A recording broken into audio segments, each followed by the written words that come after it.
guys, and welcome back to the Fermented World channel. Today I'm looking in on the traditional that I brewed for a friend, with a bit of an experiment in there with adding a additional bottle of honey. So it had over 2 litres of honey in, which actually makes it more of a dwojniak. I think I pronounced that right. Correct me if I'm wrong if you're Polish.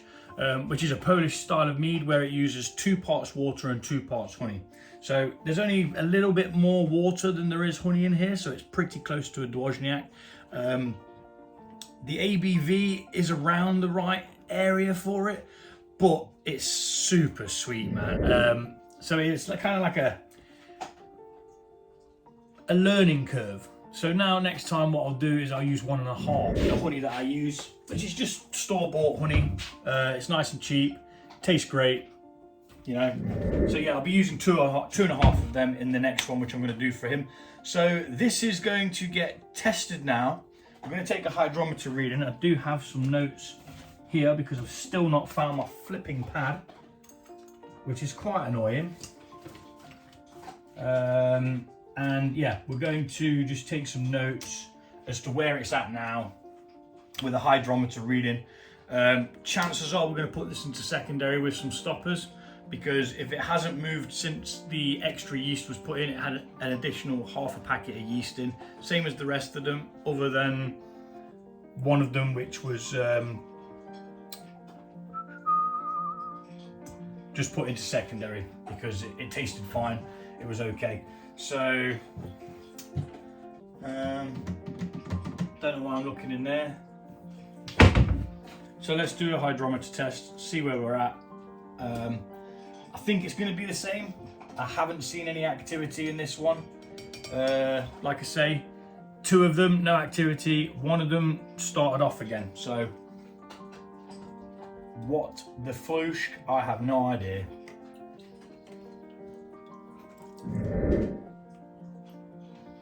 I mean, this one's actually started to clear out, so it's like it's definitely had its day.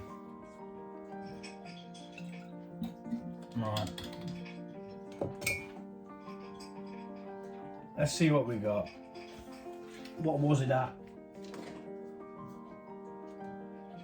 It was at 52. We are at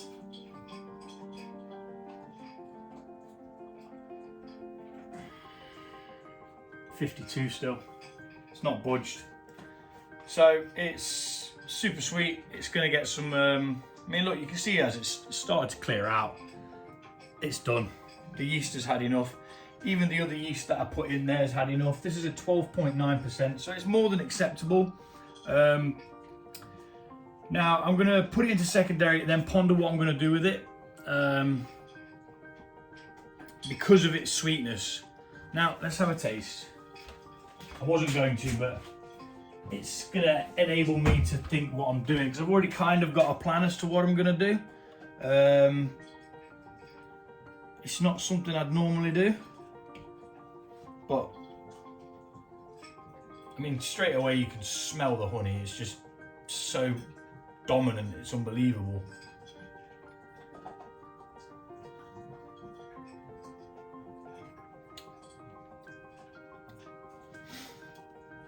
Yeah, it's not actually as bad as you think. It's quite sweet.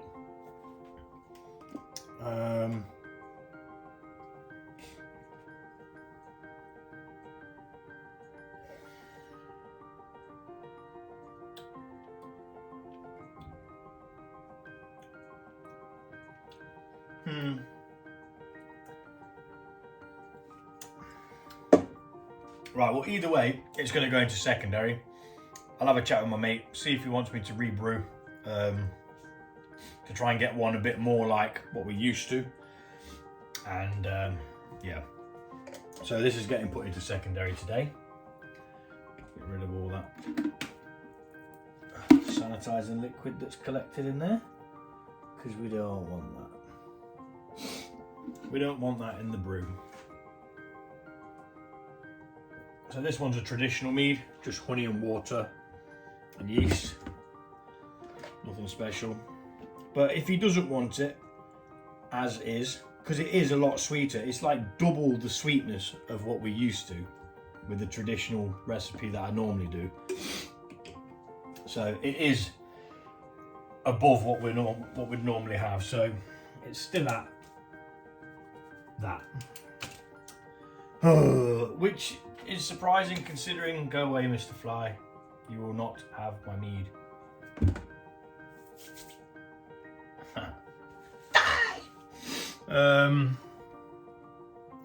Yeah, let's get this wrapped off into some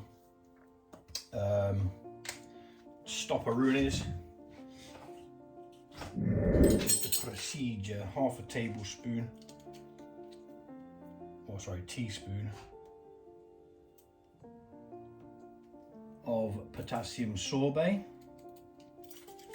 and then a crushed Campden tablet, 1 per gallon batch. So we'll get the pestle and mortar over here and gently grind down 1 Campden tablet.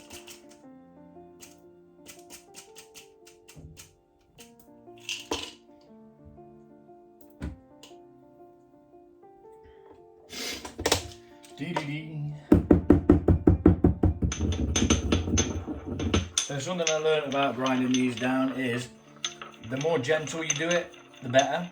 It still gets you exactly what you want, but it doesn't all stick to the sides. As where what I used to do is just go absolutely crazy and just like, but all it does is sticks to the sides and then you don't actually get the amount you need. So there we are. That's that in there now.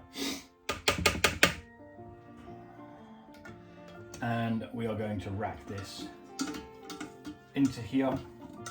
As it goes in, that'll start mixing the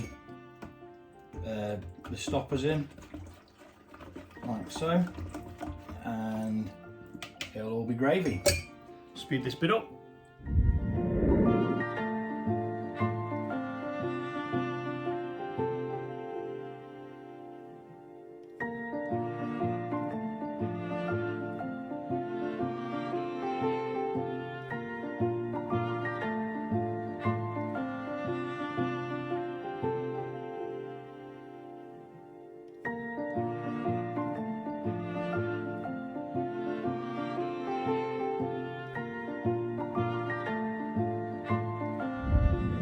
Okay, so as it stands, it is crazy sweet. It's at 52, which is, like I say, double the amount that he's used to. He's told me he doesn't want this one, which is fine, because I gave him the option. I said, look mate, it was my fault. I was experimenting with gauging how much honey I'd need to put in to then not have to back sweeten, because this definitely doesn't need back sweetening because it's sweet enough, but it's double the amount of sweetness that we want. So I kind of need to, pare it back a little bit. But it was a process, you know, it was a test to see what's what. So that's into secondary now. I'm going to start his again. I've got plans for this already, which I'm not going to tell you, because why would I do that until I'm ready to show you what I'm doing? Yeah, that's pretty much the end of this one. This will get clear out, we'll rack it, and then I'm going to have my wicked way with it and do something a bit different. And we'll see what happens, see what we get. Thanks for watching. As always, it's a pleasure. You take it easy, and I'll see you all soon.